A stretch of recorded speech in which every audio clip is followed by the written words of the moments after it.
Friends ఈ వీడియోని చూసే ముందు ఈ వీడియో మాత్రం తప్పకుండా లైక్ చేయండి, అలాగే మన ఛానల్ని సబ్స్క్రైబ్ చేసుకోండి, పక్కన ఉన్న బెల్ ఐకాన్ మీద క్లిక్ చేయండి, మీకు ఆల్ నోటిఫికేషన్స్ వస్తాయి. తర్వాత కామెంట్ సెక్షన్లో మాత్రం దిస్ వీడియో ఈజ్ అమేజింగ్ అని టైప్ చేయండి. హాయ్ ఫ్రెండ్స్, నా పేరు శ్రీనివాస్, మీరు చూస్తున్నారు ఎస్పీఎన్ ఎడ్యుకేషన్ యూట్యూబ్ ఛానల్. మొత్తంలో ఇవాల్టి ఈ టాపిక్ లో తెలంగాణ రైతు రుణ మాఫీ, అసలు మాఫీ ప్రభుత్వం చేస్తుందా? ఇచ్చినటువంటి 6 గ్యారెంటీల్లో మహిళలకు ఫ్రీ బస్ సౌకర్యం కల్పించడం వల్ల ఇప్పటికీ ఆటో రిక్షా అన్నలందరికీ కొంచెం నిరాశ కలుగుతుంది. వాళ్ళకు కూడా అంతో కొంత ఆర్థికంగా హెల్ప్ చేయాలని చెప్పేసి ఆటో రిక్షా యూనియన్ వాళ్ళు కూడా కోరుతున్నారు. మొత్తంలో రైతు రుణమాఫీకి సంబంధించి ఈ ప్రభుత్వం చేస్తుందా, మరి చెయ్యదా?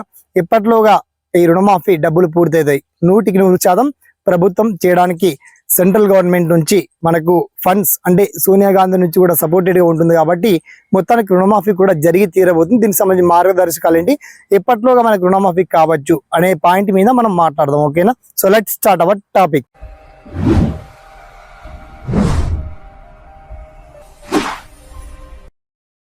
మొత్తంలో తెలంగాణ రైతు రుణమాఫీ చేయాలంటే మనకు సుమారుగా 40,000 కోట్లు కావాల్సి ఉంటుంది. ఓకే, ఆ 40,000 పైచిలకు కోట్లు కావాలి.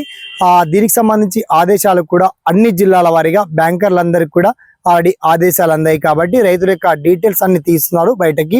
మొత్తంలో ఇప్పటి వరకు లక్ష పైచిలకు ఉన్నటువంటి వాళ్ళందరికీ కూడా మొత్తానికి 2 లక్షల రూపాయలు మాఫీ చేయడానికి ఈ తెలంగాణ సర్కార్, కొత్తగా ఏర్పడినటువంటి కాంగ్రెస్ సర్కార్ సర్వం సన్నద్ధంగా ఉంది. కాకపోతే కేంద్ర కాంగ్రెస్ నుంచి కూడా సపోర్టెడ్ గా ఫండ్స్ అందేటువంటి ఛాన్సెస్ ఎక్కువగా ఉన్నాయి. కాబట్టి ఇచ్చినటువంటి వాగ్దానాన్ని నిలబెట్టుకునే విధంగానే ప్రభుత్వం చర్యలు తీసుకుంటుంది.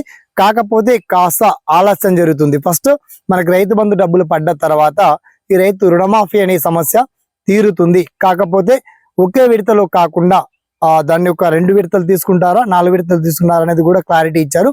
మొత్తానికి 4 విడతల్లో 50,000 రూపాయల చొప్పున మొత్తంలో ఎలక్షన్ హామీలో ఇచ్చినటువంటి వాగ్దానాన్ని 2 లక్షల రూపాయలు మాత్రం మాఫీ చేయడానికి చాలా సిద్ధంగా ఉన్నది మా ప్రభుత్వం అని చెప్పేసి మన రేవంత్ అన్న కూడా చెప్పారు. మొత్తానికి రాష్ట్ర గౌరవ ముఖ్యమంత్రి గారు కూడా క్లియర్ గా వెల్లడించారు.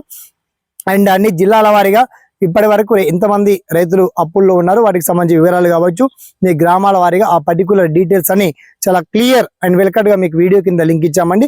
మొత్తంలో రైతు రుణమాఫీ కాదు, జరగదు అని భయపడేటువంటి వాళ్ళందరికీ తప్పకుండా భరోసానివ్వండి. మొత్తంలో కమింగ్ సూన్ లో కాస్త ఆలస్యమైన అమృతం లాగా రుణమాఫీ మాత్రం జరిగి తీరుతుంది. మీకు అన్ని జిల్లాల వారి లిస్ట్ కూడా అప్డేట్ లింక్ ఇవ్వడం జరిగింది. ఈ వీడియో ఏమాత్రం నచ్చినా ఒక 10 మందికి షేర్ చేయండి, లైక్ చేయండి, సపోర్ట్ చేయండి. తర్వాత మీకు వచ్చినటువంటి ప్రతి డౌట్స్ ని కామెంట్ సెక్షన్ లో కూడా చేయండి. ఓకేనా? సదా మీ సేవలో ఈ SPN education YouTube channel. Thanks for watching. జై